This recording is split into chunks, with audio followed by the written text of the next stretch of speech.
Mom Stories με την Εύη Σταθάτου. Ένα podcast για μαμάδες και μπαμπάδες με καθημερινές προκλήσεις. Γεια σας και καλώς ήρθατε στο Mom Stories Podcast. Είμαι η Εύη, σας καλωσορίζω από το στούντιο του Soundis σε ένα ακόμα επεισόδιο που μιλάμε αληθινά για τη μητρότητα, για τις σχέσεις, για τις προκλήσεις της καθημερινότητας και όλα όσα κανείς δεν μας εξήγησε όταν γίναμε γονείς. Πολλές φορές, για να σας βάλω λίγο έτσι στο θέμα το σημερινό, πολλές φορές αναρωτιόμαστε γιατί μιλάω στο παιδί μου και δεν μ' ακούει. Γιατί αντιδρά έτσι, γιατί ενώ προσπαθώ τόσο νιώθω ότι τελικά απομακρυνόμαστε. Μήπως τελικά η επικοινωνία δεν ξεκινά από τα λόγια, αλλά ξεκινά από τη σύνδεση. Αυτά τα πολύ ωραία θα συζητήσουμε σήμερα και για να το συζητήσουμε έχω μια εξαιρετική καλεσμένη μαζί μου. Γεια σου Ράνια Ατματζίδου. Γεια σου, χαίρομαι πάρα πολύ που είμαστε εδώ. Ευχαριστώ πολύ για την πρόσκληση Εύη μου και για τη φιλοξενία. Εγώ σε ευχαριστώ. Η Ράνια είναι Life and Parent Coach. Σωστά.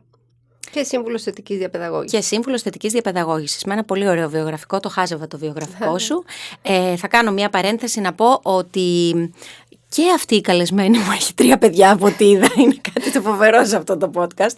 Ξέρεις, έρχονται άνθρωποι να συζητήσουμε θέματα γονεϊκότητας και συνειδητοποιώ ότι έχουν 3 παιδιά και αυτοί. Τι γίνεται, πόλος έλξης. Μα δεν είμαστε μειονότητα τελικά. Έχουμε πολλά θέματα να συζητήσουμε. Πολλά. Πες μου λίγο για τα παιδάκια σου, πόσο χρονών είναι. Έχω διάφορες ηλικίες, οπότε είναι η γκάμα μου μεγάλη. Είναι 9, 14,5 και 17. Παίζει σε όλες τις φάσεις. Σε όλες τις φάσεις. Προκλήσεις είναι πολλές και διαφορετικές. Ποια είναι η πιο δύσκολη από τις 3 τώρα? Τώρα είναι η μεσαία. Τώρα είναι η μεσαία. Γιατί ήταν η μεγάλη πρώτα, όταν μπήκε στην εφηβεία, εκεί που είπα πραγματικά ότι ζω την πιο δύσκολη μου φάση ως γονέας. Εκεί τα έχασα. Ήταν δύσκολο, ήταν ένα challenge. Τώρα λοιπόν αυτό το περνάει μεσαία, αλλά τώρα δεν είμαι ίδια κι εγώ. Τώρα δεν είσαι ίδια κι εσύ και έχεις και την εμπειρία. Δεν είμαι ίδια και μεγάλωσα και την εμπειρία, οπότε είναι λίγο τυχερή η μεσαία. Πάρα πολύ ωραία. Νομίζω ότι σήμερα έτσι παρέα στην κουβέντα μας θα προσπαθήσουμε να δούμε πιο πραγματικά τι μπορεί να χρειάζονται τελικά τα παιδιά μας για να συνδεθούν μαζί μας και να καταφέρουμε να επικοινωνήσουμε. Και από εκεί θέλω λίγο να ξεκινήσουμε την κουβέντα μας και να σε ρωτήσω, γιατί σήμερα ενώ έχουμε τόσες πολλές συμβουλές για τη γονεϊκότητα, τελικά στην πράξη δυσκολευόμαστε να συνδεθούμε με τα παιδιά μας. Καταρχάς είναι πολύ ωραίο θέμα γιατί μας αγγίζει πολύ βαθιά, γιατί και εγώ το βίωσα όταν η μεγάλη μου έμπαινε στην εφηβεία και αγγίζει τους γονείς, ειδικά ότι τα παιδιά μας μεγαλώνουν, προεφηβεία, εφηβεία, που εκεί τα πράγματα δυσκολεύουν ακόμα πιο πολύ. Η αλήθεια είναι ότι έχουμε πολλά εργαλεία, αλλά μέσα στην επικοινωνία μας με τα παιδιά μπαίνουμε με έναν ελεκτικό τρόπο. Δηλαδή ξεκινάμε μια συζήτηση από τη μεγάλη μας αγάπη, ευθύνη. Μπαίνουμε μέσα σε αυτή τη συζήτηση προσπαθώντας να δούμε αν είναι όλα καλά και αν δεν είναι όλα καλά, να διορθώσουμε. Άρα ξεκινάμε λάθος. Ξεκινάμε λάθος γιατί μπαίνουμε με ένα άλλο φίλτρο μέσα στη συζήτηση. Εκείνη τη στιγμή το παιδί θέλει να μοιραστεί κάτι και εμείς μπαίνουμε να δούμε, είναι καλά, συμβαίνει κάτι, πώς μπορώ να δώσω το καλύτερο, πώς μπορώ να το φτιάξω αυτό που συμβαίνει, πώς μπορώ να βοηθήσω το παιδί μου να το δει ξεκάθαρα. Μπαίνουμε λοιπόν λίγο λάθος και νομίζω ότι το βασικό μας, η βασική μας δυσκολία σε εμάς τους γονείς είναι ότι δεν ξέρουμε να ακούμε. Δηλαδή, τι εννοώ δεν ξέρουμε να ακούμε? Είναι πολύ δύσκολο για ένα γονέα να ακούει μια δυσκολία του παιδιού του. Μας δημιουργούνται διάφορα συναισθήματα. Όταν το παιδί δυσκολεύεται, δεν θέλουμε να το βλέπουμε, ούτε να πονάει, ούτε να είναι απογοητευμένο. Τι κάνουμε λοιπόν? Ακούμε αυτό που έχει να πει, πάντα διακόπτουμε, πάντα λέμε τη γνώμη μας και πάντα προσπαθούμε να του δώσουμε μια εναλλακτική. Το οποίο, γονέας είμαι, θα προσπαθήσω να καθοδηγήσω το παιδί μου, να φροντίσω να δει και μια εναλλακτική. Δεν θέλω να είναι ούτε απογοητευμένο, ούτε στενοχωρημένο. Μα υπάρχει μεγαλύτερη παρηγοριά από το να σε ακούν, χωρίς να σε διακόπτουν. Να σε ακούν προσπαθώντας να καταλάβουν αυτό που αισθάνεσαι, αυτό που έχεις μέσα σου. Εμείς ακούμε με ένα άλλο αυτή. Με το αυτή τι συμβαίνει, πώς θα το φτιάξουμε, τι έγινε τώρα στο παιδί μας. Και αυτός ο φόβος μας για το τώρα, για το μέλλον του, που είναι και ο μεγαλύτερος σαμποτέρ στη σχέση μας, με τη σχέση μας με τα παιδιά μας, μπαίνει σαν τείχος ανάμεσά μας. Οπότε νομίζω ότι το βασικό μας πρόβλημα στους γονείς είναι ότι δεν ξέρουμε να ακούμε. Και δεν δίνουμε και το περιθώριο έτσι Κάθε προσπάθεια που κάνουμε εμείς για να διορθώσουμε το παιδί μας, το παιδί την αντιλαμβάνεται, το εγκέφαλο του παιδιού την αντιλαμβάνεται ως επίθεση. Οπότε τι κάνει? Απομακρύνεται. Και αμήνεται. Ναι. Το κανάλι επικοινωνίας κλείνει. Νομίζω ότι με ένα πολύ ωραίο τρόπο περιέγραψες τελικά το τι σημαίνει πραγματικά σύνδεση. Γιατί επειδή θα μιλήσουμε σήμερα για τη σύνδεση, θέλω λίγο να ξεκινήσουμε λίγο από εκεί την κουβέντα. Δηλαδή πώς θα την ορίζαμε τη σύνδεση και γιατί προηγείται τη συνεργασίας? Πολύ ωραία ερώτηση. Γιατί προηγείται τη συνεργασίας? Καταρχάς να πούμε ότι όταν ένα παιδί δυσκολεύεται, δεν μπορεί να λειτουργήσει η λογική του. Τι εννοώ? Ο ανθρώπινος εγκέφαλος έχει δύο ημισφαίρια, το αριστερό και το δεξί. Το δεξί είναι το συναισθηματικό κομμάτι μας λοιπόν και το αριστερό της λογικής. Όταν ένα παιδί βιώνει έντονα συναισθήματα, φόβο, θυμό, απογοήτευση, ματέωση, υπερλειτουργεί λοιπόν αυτό το ημισφαίριο και η λογική σταματά να λειτουργεί. Εκεί λοιπόν εγώ ως γονέας τι πρέπει να κάνω? Πρέπει να συνδεθώ κι εγώ με το δεξί μου ημισφαίριο, δηλαδή συναίσθημα με συναίσθημα. Πρέπει να αναγνωρίσω στο παιδί μου ότι καταλαβαίνω τι του συμβαίνει. Και μετά θα εμπλέξω τη λογική. Μπαίνουμε λοιπόν σε μία συζήτηση χωρίς να αναγνωρίζουμε το τι συμβαίνει στο παιδί μας. Γιατί πολύ συχνά οι γονείς φοβόμαστε να αναγνωρίσουμε το συναίσθημα από το άγχος μας, μην το ενισχύσουμε. Λέω τώρα να του πω ότι ζηλεύει, ότι θύμωσε, τι σημαίνει? Το αποδέχομαι? Του το καλλιεργώ? Δηλαδή νομίζουμε ότι μπορεί να το μεγενθύνουμε τελικά συζητώντας γι' αυτό. Ακριβώς. Ενώ υπάρχει πιο ωραίο πράγμα από το να μιλάς σε έναν άνθρωπο και να σου λέει έχεις δίκιο. Καταλαβαίνω, έχεις δίκιο. Είσαι θυμωμένος. Τα παιδιά είναι θυμωμένα για πολλούς και διάφορους λόγους. Εμείς μπορούμε να τα κρίνουμε άσκοπα όλα αυτά που τους συμβαίνουν. Όμως δεν μπορείς να κρίνεις το συναισθημά μου. Αν είμαι θυμωμένος, δεν μπορείς να το κρίνεις. Τι μπορείς να κρίνεις, τι μπορείς να διορθώσεις? Τη συμπεριφορά μου. Το πώς επικοινωνώ αυτό το συναίσθημα. Πρώτο πράγμα λοιπόν που πρέπει να κάνω στο παιδί μου όταν επικοινωνώ είναι να το αφήσω να μιλήσει και να μου πει ακριβώς τι συμβαίνει και από τη δική του την πλευρά. Και να του αναγνωρίσω αυτό το συναίσθημα που βιώνει. Ναι. Χωρίς να το κρίνω. Το οποίο είναι υπαρκτό. Άρα... Είναι υπαρκτό και το συναίσθημά μου δεν μπορεί να το κρίνει κανείς. Όταν λοιπόν τα παιδιά δυσκολεύονται, έρχονται με τη δυσκολία, οφείλω να την ακούσω. Εκεί πονάω βέβαια, έτσι. Είναι δύσκολο για μένα να διαχειριστώ το δικό μου συναίσθημα πρώτα. Οι γονείς έχουμε μεγάλη δυσκολία σε αυτό. Δεν μπορώ εγώ να βλέπω το παιδί μου να δυσκολεύεται. Άρα αρχικά πρέπει να κάνω λίγο χώρο από αυτό που αισθάνομαι και από αυτό που βλέπω. Γιατί μια κατάσταση δεν μπορώ να τη δω αντικειμενικά. Τη χρωματίζω με όλα αυτά που αισθάνομαι. Αν κάνω λίγο χώρο ανάμεσα σε αυτά, μπορώ να είμαι καλύτερος ακροατής και να δώσω τη βοήθεια που θα πούμε και στη συνέχεια, πώς μπορούμε να βοηθήσουμε τα παιδιά ώστε να λύνουν μόνα τους τα προβλήματα. Ναι, να σε ρωτήσω το εξής. Υπάρχει μάλλον διαφορά ανάμεσα στο είμαι κοντά στο παιδί μου και είμαι συνδεδεμένος με το παιδί μου? Υπάρχει μια διαφορά, γιατί πολλές φορές συναντώ γονείς που μου λένε είμαι κοντά στο παιδί μου.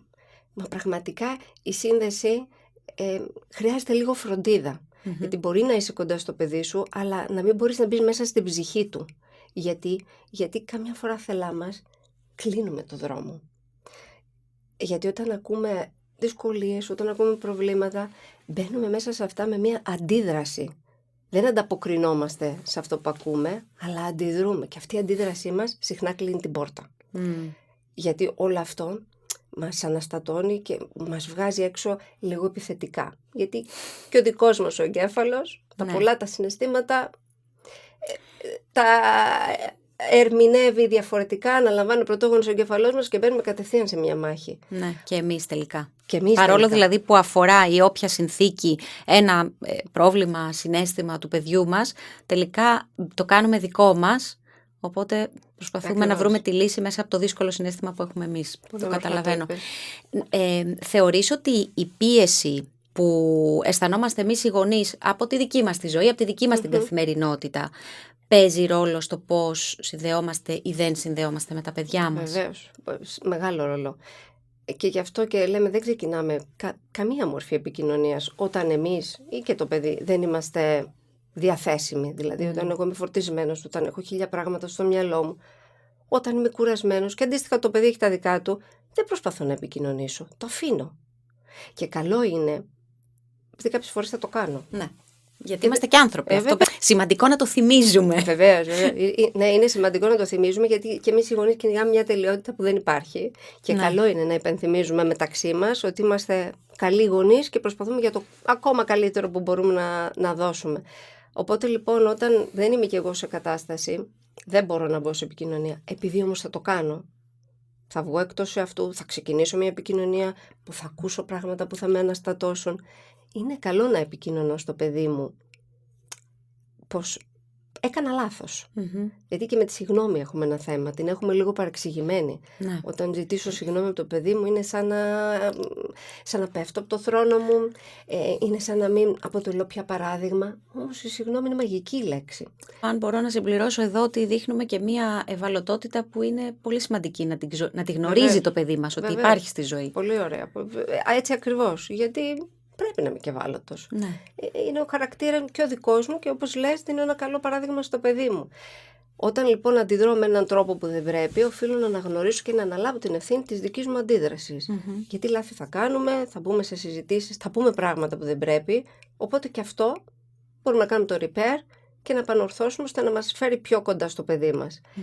Και επειδή με ρώτησες τι ρόλο παίζει η δική μας στάση, είναι πολύ σημαντικό να ξεχωρίζω πότε θα μιλήσω με το παιδί μου και είναι σημαντικό να εκφράσω και στο παιδί μου την αλήθεια μου, έτσι. Δεν είμαι τέλειος, δεν θα είμαι πάντα καλά. Το ότι είμαι πιεσμένος, το ότι σήμερα είχα μια πολύ δύσκολη μέρα. Πολύ ωραίο. Γιατί να μην το μάθει? Γιατί τα βάζουμε σε μια φούσκα και τα κλείνουμε, δεν είναι αληθινή. Είμαι πάντα καλά, είμαι πάντα δυναμική. Δεν είμαι.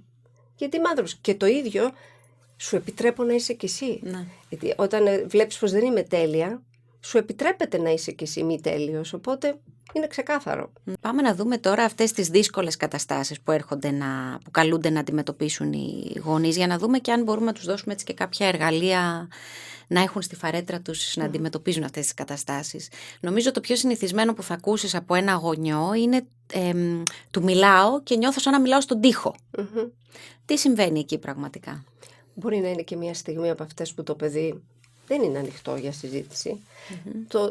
Επειδή ο ρόλος μας είναι λίγο διδακτικός, το του μιλάω συνέχεια είναι αυτά που συνέχεια πρέπει να λέμε, είναι οι μάχες που συνέχεια πρέπει να μπαίνουμε, γι' αυτό λέμε κιόλας να κρατάμε και την ενέργειά μας για αυτά που πραγματικά έχουν αξία και να θυμόμαστε ότι ο ρόλος μας δεν είναι να ελέγχουμε και να διορθώνουμε διαρκώς το παιδί.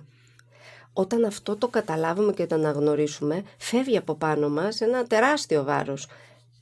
Θέλουμε να ακούσουμε το παιδί και να του μιλήσουμε τη στιγμή που είναι δεκτικό να ακούσει. Αλλιώς έχουμε πολλές αποτυχημένες προσπάθειες που στο τέλος και ενέργεια δική μας σπαταλούν, αλλά και το παιδί κλείνει την πόρτα. Κλείνει την πόρτα και νομίζω ότι μετά νιώθουμε ότι υπάρχει και ένα αρνητικό αποτέλεσμα στην προσπάθειά μας. Δηλαδή αισθανόμαστε μετά και αποτυχημένοι ότι δεν τα καταφέραμε. Σωστά. Αυτό λοιπόν που πολλές φορές όταν λέμε του μιλάω και είναι σαν να μιλάω στον τοίχο, που καταλήγουμε σε ένα συμπέρασμα και λέμε άρα έχω ένα δύσκολο παιδί. Τελικά είναι δύσκολο το παιδί ή απλά δεν έχουμε πετύχει τη σύνδεση? Είναι δύσκολη η σύνδεση να την πετύχουμε, θέλει υπομονή, θέλει προσπάθεια, είναι απαραίτητη, γιατί χωρίς αυτή δεν πρέπει να καθοδηγήσει το παιδί. Τα όρια δεν τηρούνται πολύ εύκολα, που εντάξει τα όρια θα καταπατηθούν, το γνωρίζουμε αυτό. Αλλά η σύνδεση μεταξύ μας είναι αυτή που οδηγεί το παιδί στο να ξαναμπεί στα όρια του, στο να μπορέσει να επικοινωνήσει καλύτερα μαζί μας, αλλά είναι σημαντικό το να μπαίνουμε μέσα σε αυτή τη συζήτηση με έναν τρόπο που καταλαβαίνει το παιδί ότι δεν είμαι εκεί για να βγάλω συμπέρασμα πόσο κακό είναι αυτό που έκανες. Ναι. Και ότι έχω ήδη βάλει την ταμπέλα, ας πούμε. Μπαίνω με ένα συμπέρασμα μέσα στη συζήτηση. Οπότε λοιπόν, για να του μιλάω και να μ' ακούει, είναι καλό να του δίνω το περιθώριο να μιλάει αρχικά. Χωρίς να μπορώ να πω τη γνώμη μου, ακούγοντας. Είναι δύσκολο για ένα γονέα να μην πει τη γνώμη του, έτσι. Όμως λοιπόν τι κάνω, διαλέγω μια κατάλληλη στιγμή. Θέλω να μάθω για το πώς αισθάνεται. Κάνω τις παύσεις μου, προσέχω τι λέω και όχι μόνο τι λέω, γιατί και η μη λεκτική επικοινωνία είναι πολύ σημαντική, γιατί μπορεί να μην του λέω τίποτα και το πρόσωπό μου να λέει να κάνω γκριμάτσες. Μια εικόνα 1000 λέξεις, τι μας λες τώρα και ναι καλά είσαι κουρασμένη ή ναι καλά φοβήθηκες. Ή το χέρι. Ή το χέρι ή το πόδι. Σωστά. Οπότε, η μη λεκτική η μη επικοινωνία, λεκτική μεγάλο πράγμα. είναι μια εικόνα 1000 λέξεις. Οπότε λοιπόν μπαίνω σε μια συζήτηση τη στιγμή που πρέπει, ακούω, αφήνω το παιδί να μου φέρει το λάθος του.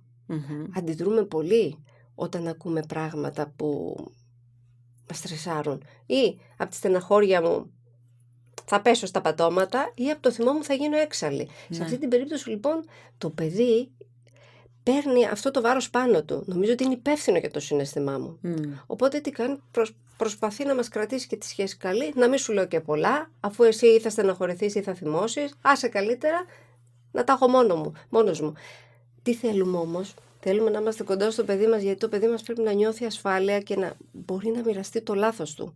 Αυτό που το δυσκόλεψε, εκεί που δεν τα πήγε καλά.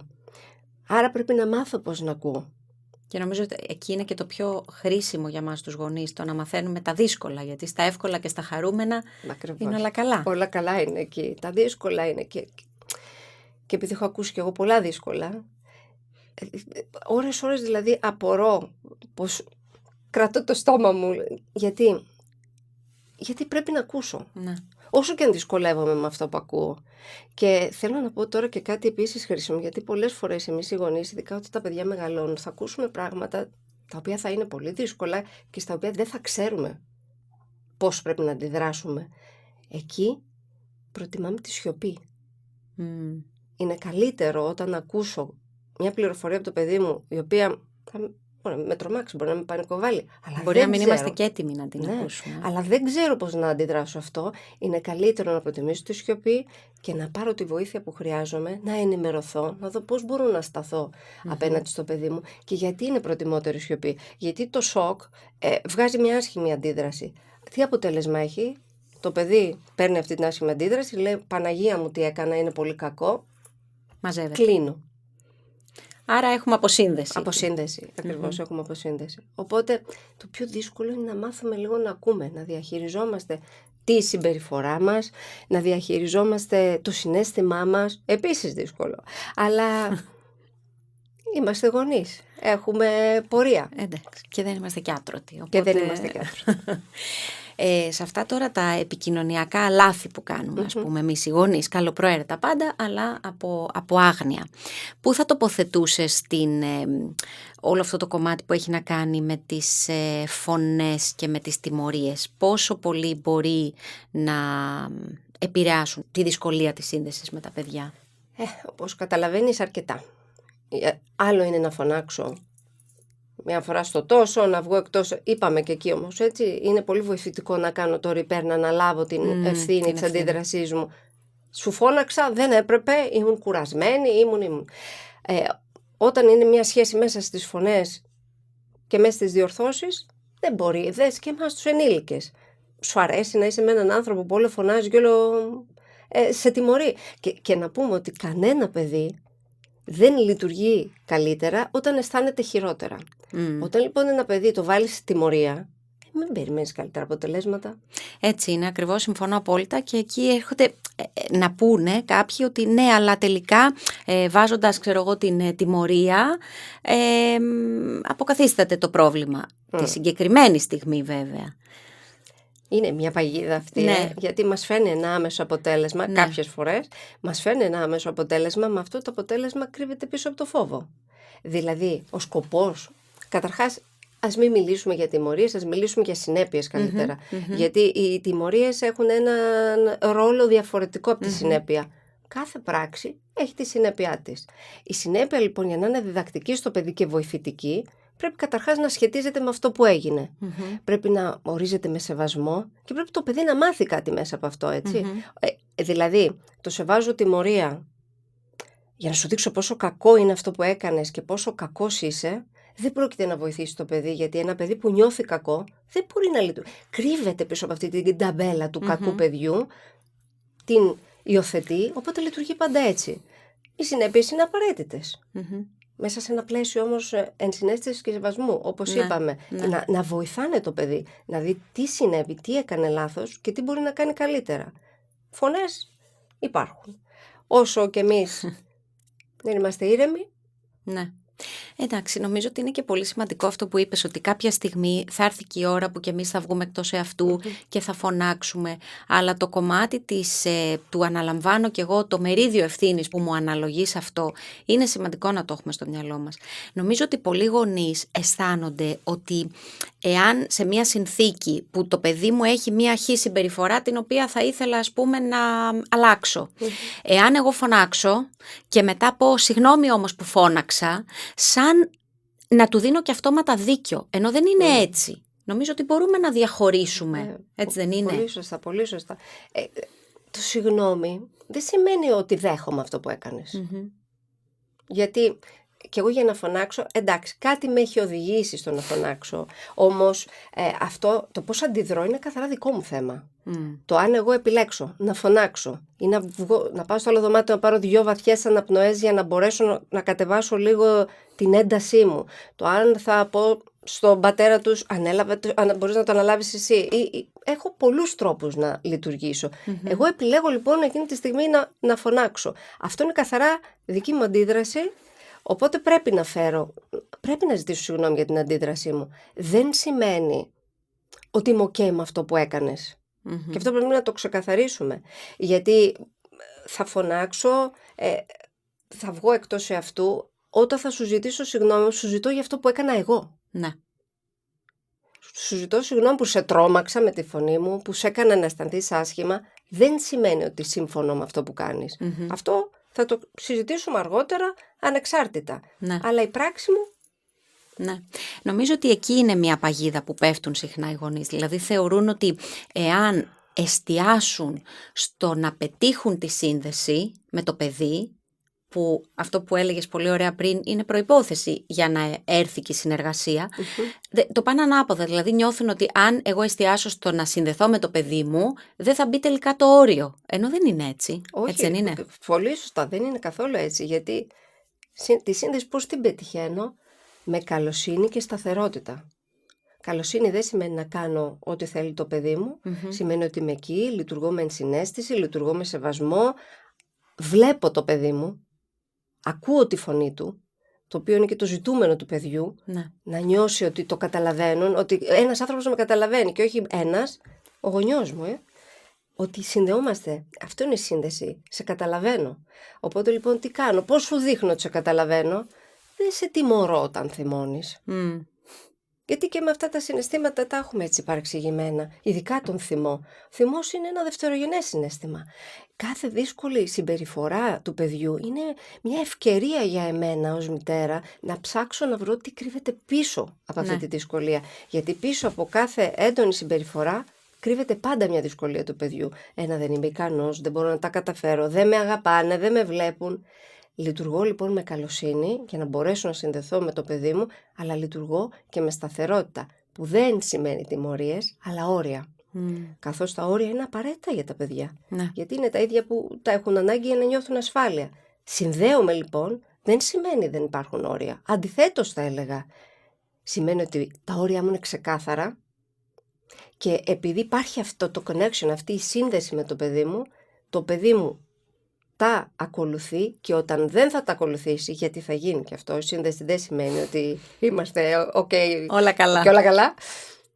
Όταν θα γίνει όμως αυτό, ξέρει το παιδί μου ότι πρέπει να επιστρέψει στα όρια του. Ναι. Αυτό έτσι δημιουργείται. Νομίζω ότι αυτό το κομμάτι είναι μια μεγάλη παρανόηση, το αντιμετωπίζω συχνά σε συζητήσεις με γονείς, που νιώθουν ότι όταν μιλάμε για πιο σύγχρονες μεθόδους διαπαιδαγώγησης, όταν μιλάμε για τη θετική διαπαιδαγώγηση, δεν βάζουμε όρια.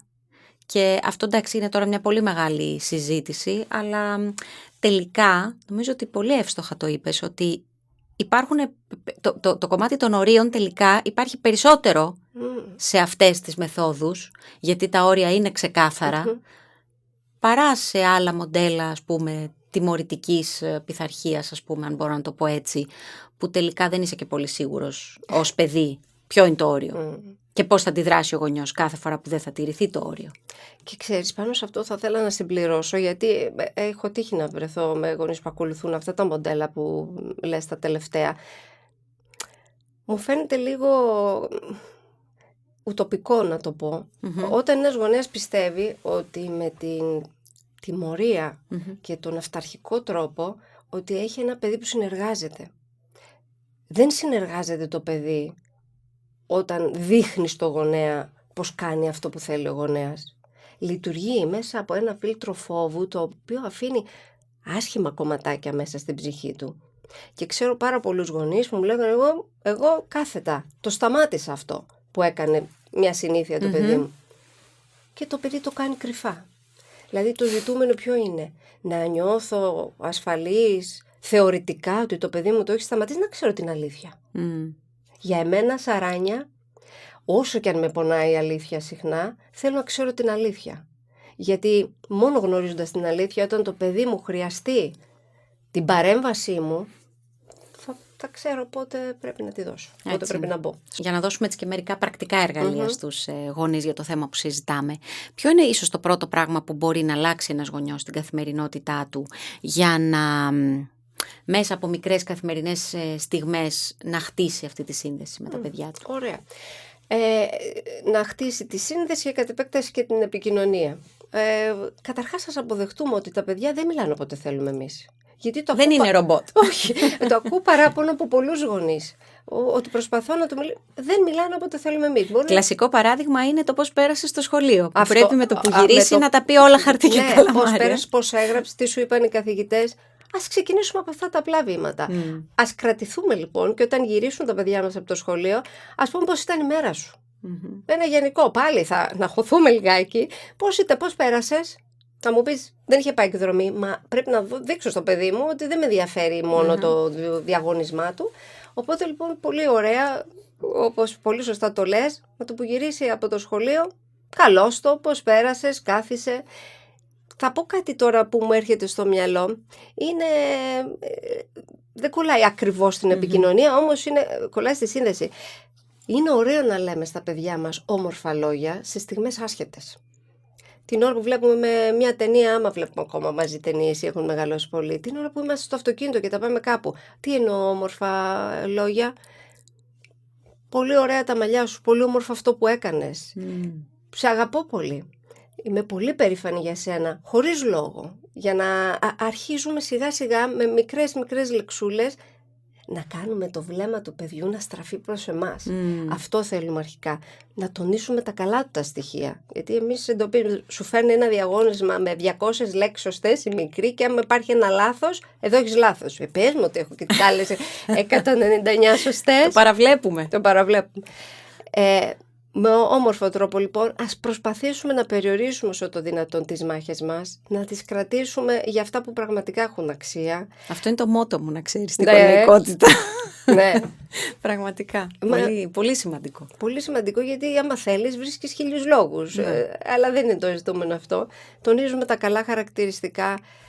Σε μια συζήτηση μαζί τους κάνουμε ενεργητική ακρόαση, όσο άβολη και αν μας φανεί. Δηλαδή ακούμε αυτά που έχει να μας πει και του δίνουμε ένα feedback, μια ανατροφοδότηση, αυτά ακριβώς που είπε. Χωρίς χρώμα, χωρίς σκέψη, χωρίς τη δική μας γνώμη, για να μπορέσει το παιδί να λειτουργήσει και να βγάλει τα δικά του συμπεράσματα. Και όταν το παιδί μας είτε είναι θυμωμένο, είτε απομονώνεται και δεν θέλει να μας μιλήσει, το αφήνουμε. Θα έρθει η ώρα. Θα έρθει η ώρα, σαφώς θα έρθει η ώρα. Εξαρτάται και τι έχει προηγηθεί, έτσι. Γιατί αν είναι η 100η φορά που συμβαίνει αυτό, τότε χρειάζεται λίγο πιο έντονα να μπούμε, δηλαδή να δούμε το θέμα. Καταρχάς είμαστε εμείς στο θέμα. Συμβαίνει κάτι στο παιδί μας. Γιατί εδώ μας ενδιαφέρει, ειδικά στην εφηβεία, να μάθουμε αν είναι όλα καλά. Ναι, και το θέμα της ασφάλειας. Αν χρειάζεται κάποια βοήθεια το παιδί μας. Όταν λοιπόν το παιδί μας κλείνει την πόρτα και είναι θυμωμένο, ωραία είναι να του πούμε ότι θύμωσες, και εγώ θα θύμωνα στη θέση σου. Γιατί όπως είπαμε, αν έχει θυμώσει, δεν είναι υπάρχει σωστό ή λάθος. Είναι θυμωμένο. Είναι απλά θυμωμένο. Το αφήνουμε λίγο, το αφήνουμε να ηρεμήσει. Προσπαθούμε σιγά σιγά, αλλά δεν γινόμαστε και πολύ επάνω. Θέλει χώρο. Ειδικά μεγαλώνοντας, θέλει το χώρο του το παιδί. Και εκεί δυσκολεύομαστε κιόλας. Δηλαδή έχουμε μάθει ένα παιδί που το έχουμε συνέχεια αγκαλιά και ξαφνικά. Έτσι είναι. Να πω ένα παράδειγμα εδώ που μπορεί λίγο να βοηθήσει τη συζήτηση. Γιατί τώρα εγώ έχω 3 στην εφηβεία. Και οι τρεις είναι στην εφηβεία. Οι δύο μεγάλοι σιγά σιγά βγαίνουν. Τώρα θα γίνουν 18 το καλοκαίρι. Ο μικρός 13,5 μπήκε. Λοιπόν, επειδή κάνω πάρα πολλά δρομολόγια με το αυτοκίνητο, δηλαδή και από το σχολείο τους παίρνω και από τις προπονήσεις και έχουμε πολλά πηγενέλα, κάποια στιγμή είχα αρχίσει να εκνευρίζομαι που μπαίνανε στο αυτοκίνητο και δεν μου μιλούσανε και το έπαιρνα προσωπικά. Και έλεγα, ρε παιδί μου, δηλαδή τι ταξιτζής είμαι, άμα είναι έτσι να μου το πούνε ότι είμαι απλά σοφέρ. Και άρχισα μόνη μου και σκεφτόμουν αχάριστοι που μπαίνουν μέσα και θέλανε μια κουβέντα κτλ. Αυτό λοιπόν μου βγαίνει σε νεύρα και ξεκινούσα να ρωτάω. Και τι έγινε και πώς πήγε η προπόνηση και πώς πήγε το σχολείο και πες καμιά κουβέντα. Όσο λοιπόν πίεζα εγώ, τόσο δεν έλεγαν τίποτα. Κάποια στιγμή λοιπόν που έκατσα λίγο και σκέφτηκα ότι Εύη μου, σταμάτα να τα παίρνεις προσωπικά, δεν έχουν κάτι μαζί σου, πάρ' το λίγο αλλιώς. Μούγκα. Μπαίνουν στο αυτοκίνητο, τι κάνετε αγάπες μου, όλα καλά. Καλά. Οπότε σταματούσα να μιλάω. Και το έχω κάνει έτσι τώρα. Και ξεκινάω, οδηγώ, πάω, βάζω και τη μουσικούλα μου και κάνω ότι δεν με νοιάζει. Και κάποια στιγμή ξεκινάνε και μιλάνε. Ναι. Θέλουν το χώρο τους, θέλουν το χρόνο τους, θέλουν να αισθανθούν ότι δεν είσαι από πάνω να περιμένεις. Μιλάνε και μιλάνε και σε περίεργες στιγμές. Μπορεί να μιλήσω στο αμάξι, εμένα μιλάνε όταν κολυμπάμε στη θάλασσα ή πριν κοιμηθούμε, που νιστάζεις και θες να κοιμηθείς. Αλλά εγώ είμαι υπέρ αυτού που κάνεις. Δηλαδή όταν δεν θέλει, και εγώ στην αρχή ήμουν αλλιώς. Ναι. Δεν μπορούσα να καταλάβω αυτή την αλλαγή, εκεί που μιλάγαμε τα βράδια και ξαφνικά. Αλλά πρέπει να συμβιβαστούμε. Αλλάζουν τα πράγματα. Και είναι όμορφο να προσαρμόζεσαι σύμφωνα με αυτά που βλέπεις, γιατί αυτό είναι ένα πολύ ωραίο κομμάτι της σύνδεσης. Δεν πιέζω το παιδί μου να μου μιλήσει οπωσδήποτε την ώρα που δεν θέλει. Που θέλω εγώ. Τι γίνεται όμως όταν οι γονείς, εμείς οι γονείς, γιατί είπαμε πριν και για τη δική μας την πίεση και έχουμε και εμείς τα δικά μας θέματα. Όταν εμείς νιώθουμε ότι έχουμε ξεπεράσει τα όρια μας και δεν αντέχουμε. Αρχικά θα πρέπει να καταλάβουμε ότι ο ρόλος μας του γονέα, που είναι ο πιο σημαντικός ρόλος που φέρουμε, δεν είναι ανεξάρτητος από όλους τους υπόλοιπους. Αυτό που δίνω τελικά στο παιδί μου περνάει από πολλά σημεία μου, από πολλές πλευρές μου, και γενικά λέω ότι ο γονέας είναι το φίλτρο. Είναι το φίλτρο μέσα από το οποίο θα περάσει τελικά όλη η φροντίδα που θα λάβει το παιδί. Αν λοιπόν αυτό το φίλτρο είναι παραμελημένο, σκέψου ένα φίλτρο νερού, είναι παραμελημένο, δεν το συντηρούμε, τι αποτέλεσμα δίνει? Εμείς λοιπόν, ως αναντικατάστατο φίλτρο, οφείλουμε να φροντίζουμε τον εαυτό μας.